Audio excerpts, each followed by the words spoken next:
What if you could change one simple thing and the positive momentum in your life would increase dramatically? Would you do it?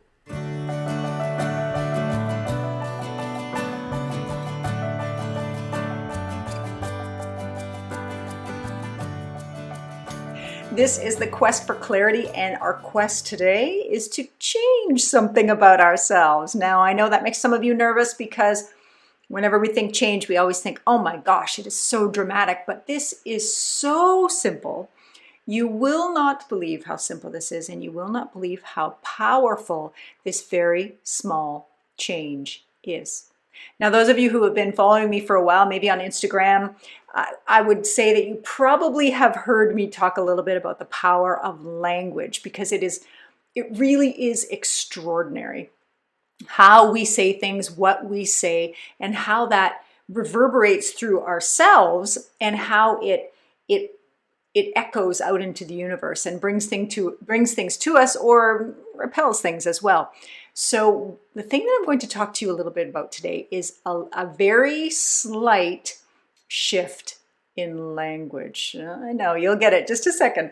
I would like to tell you a little story about myself, because I used to believe, I guess I still believe that I have been in my life quite adventurous.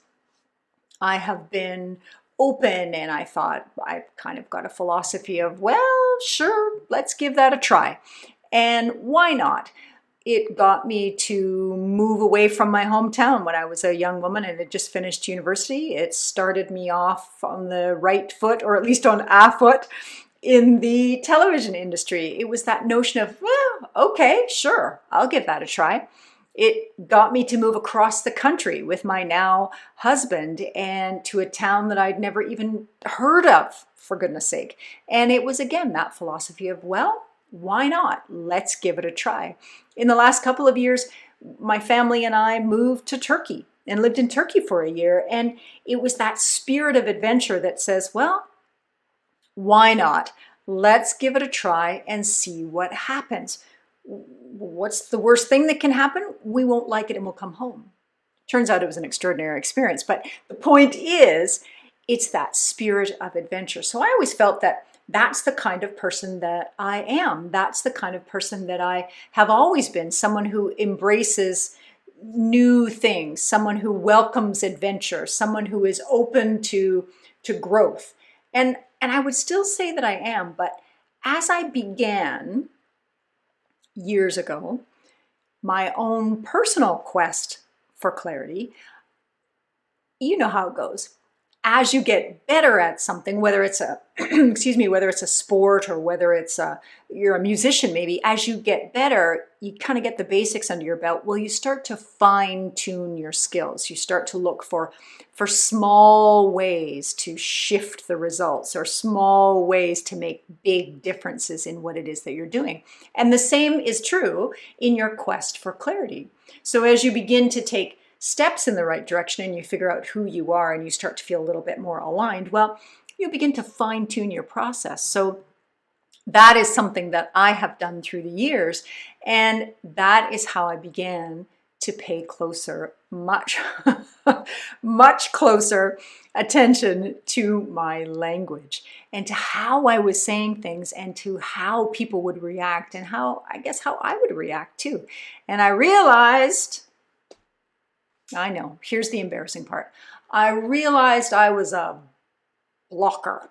I realized I was an inhibitor. I realized I was a road blocker, that I would do this with my language. And how did I do that? Because I would bet that in some areas of your life, at least, you maybe do the same. And today we're going to talk about the possibility that exists for you to change it. I was a yes butter. Yeah. I was a yes butter. Now, as ridiculous as that sounds, what does it mean? Well, it means that I would say yes, but an awful lot of the time. Now, you might think, well, Jen, what does it matter? That doesn't matter. At least you're saying yes. Okay, I'll give you that. Hear this though. So someone says to you, we should try this great thing. We should try this brand new restaurant. Wouldn't that be fun? And your first response, or previously my first response, is yes, which sounds really great, doesn't it? Sounds like agreement, sounds like inclusivity, sounds like woohoo, let's do it. But, uh-oh, here it comes. Here comes the disagreement. Here comes the obstacles. Here comes the reluctance. Yes, but it's really a long way from my house. Yes, but I have an allergy to seafood. Yeah, right? Do you hear it? So yes, but automatically puts up that roadblock. And that's not a good thing. Now, why isn't it a good thing? Because we're talking about clarity. We're talking about your quest, my quest, our quest to be more, do more, speak more of your truth in the world. And if you are a yes butter, it sounds really awkward. If you say yes, but, well, let's talk about how that sounds to the universe. So say, for example, you are working on attracting more clients into your business. Okay, we'll pick a big, broad, general one. So you're planning, and you declare to the universe that that is your intention, and so you've done that, and you're making action, or making steps rather, in that direction. You're demonstrating action. You're doing some great things. You're setting your intentions. You're becoming clear about who you want in your business, and someone comes to you and gives you an idea about what might help your business, and your immediate attitude, because it doesn't quite fit with what I'm planning, you say, yes, that's a good idea, but I don't think it will work right now. Again, you say to me, well, Jan, what's wrong with that? How is that a problem? It won't work with my business right now. I don't have the money for that advertising. So yes, that's a great idea. Thank you. But I can't do it right now. Okay. What does that declare to the universe? What intention does that put out? If you're talking about vibration, what frequency, what are you attracting? Yes, that's a great idea, but I can't afford that right now. Do you hear that? Wham! Down comes the roadblock. So what do we do? This is actually a talk about philosophy. It's a talk about life philosophy, really. Language all kind of wrapped up in it.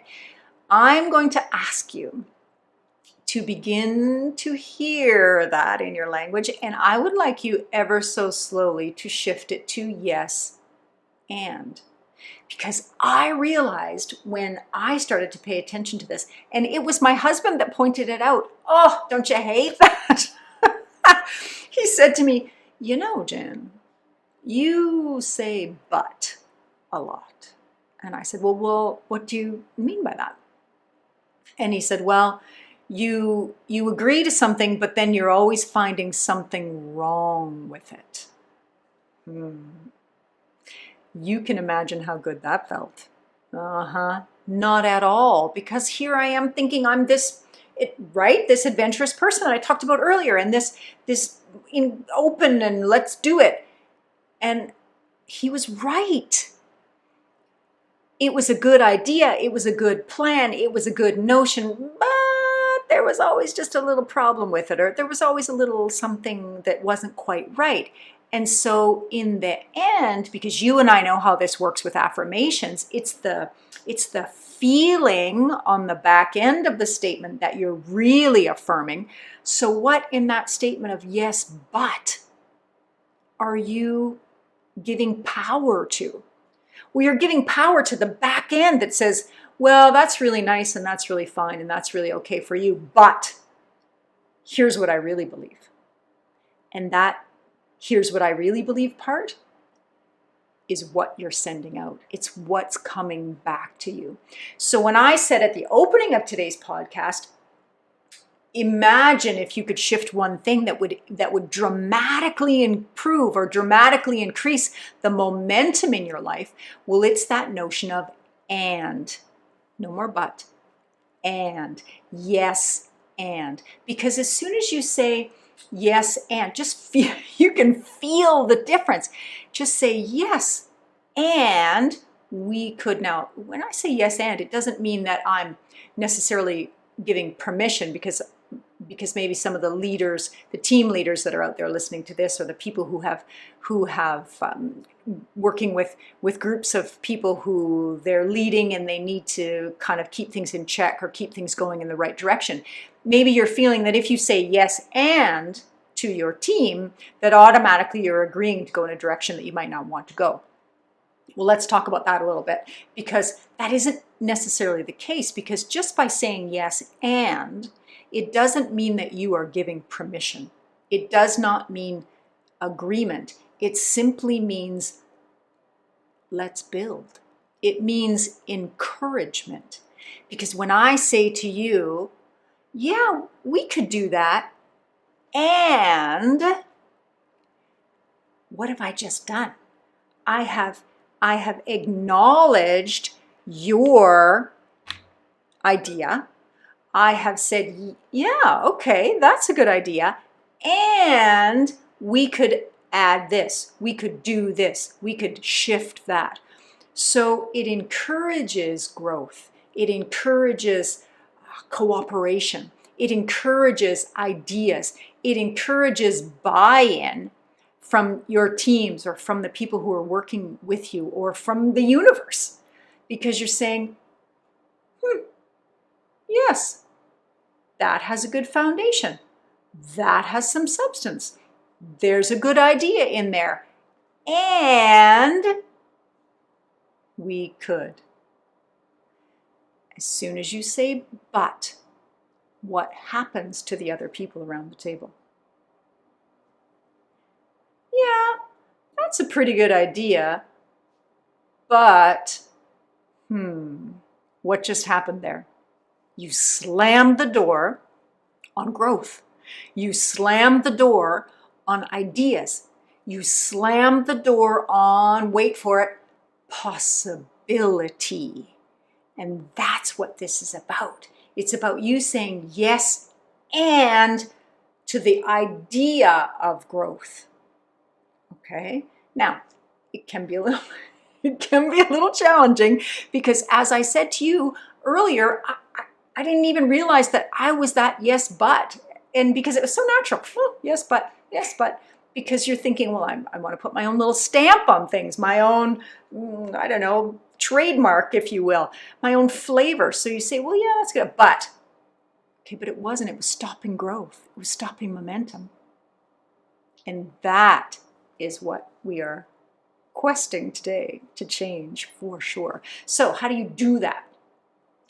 Well, the first thing you do is you declare to your brain, your ever so brilliant brain, that you would like to begin to be aware of the times that you're that you're saying but. Because that, of course, is the beginning. You really have to be aware, because I can hear you, you're all probably thinking, well, I don't do that. But I would really genuinely like you to pay attention. So make that clear to yourself, that I am going to prove Jan wrong, and I am going to pay attention, and I will absolutely not hear but in my language. And I am going to bet, I am going to guess that you will hear it. So that's the first step.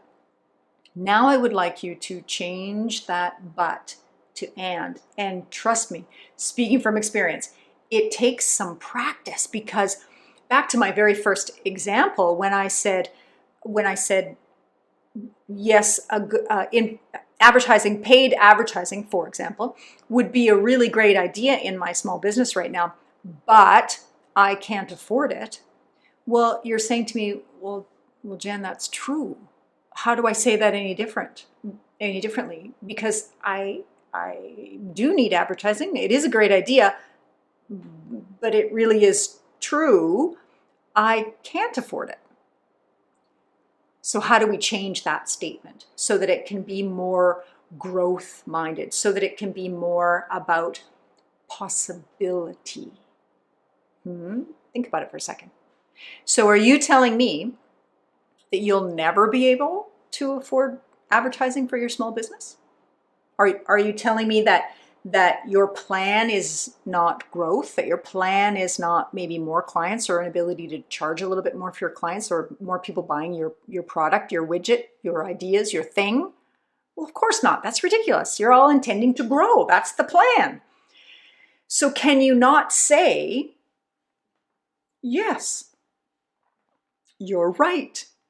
Advertising is a really great idea for my small business. And there it is.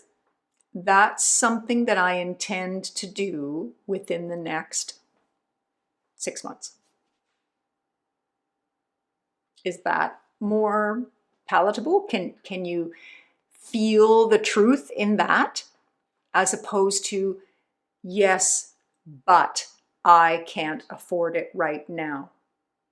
So in the second statement, yes, you're right, that's a great idea, and I'm going to begin to do that in the next, say, 6 months.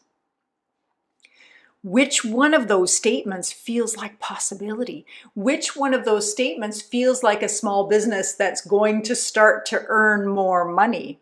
The yes and one, doesn't it? It really is that powerful.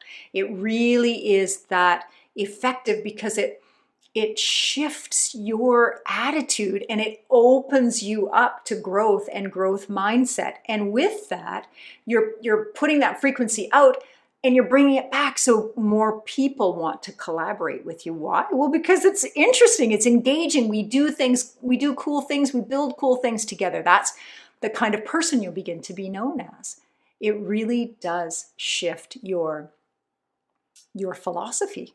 Yeah, it's like it's not like a life philosophy. It is a life philosophy of yes and. Now remember, just to refresh or just to reiterate, I did not agree to buy any advertising in that example. I simply said, yes, this is a great idea, and in the future I will buy this or do this or sign up for this, whatever. Okay, so I did not agree in the moment.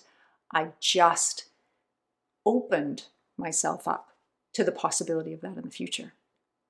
Oh, I hope that makes sense to you, because it is so big. So what are the steps? The first thing you have to do on this particular quest is begin to be aware of when you say but. Yes, but. Because you and I know what you've probably heard people say. Anytime you say but, you're simply negating everything on the back end, right? Oh, that's a real, I love your, even if it's I love your clothes, but yeah. So you just ignored everything on the front end of that. So you've all heard that. The first point you have to do is become aware. You have to become aware. So tell your brain. That's the first step. Tell your brain you're trying to be aware. Pay attention, keep track, and then start to shift those phrases, shift those sentences, shift those attitudes around so that you begin to say yes and shift that philosophy, shift that practice, and shift those results. I hope you will take up my challenge. I hope you will take up my quest as you begin to change your language from yes, but to yes, and you will welcome the possibility in your life. I'm Jan Bailey. This has been a great quest for clarity. If you have learned something, I am so happy. Please rate the podcast. And if you've got something that sticks in your brain and maybe you think it might help someone else in your life, do please share it. And of course, subscribe so that you and I can learn all kinds of great things together on a regular basis.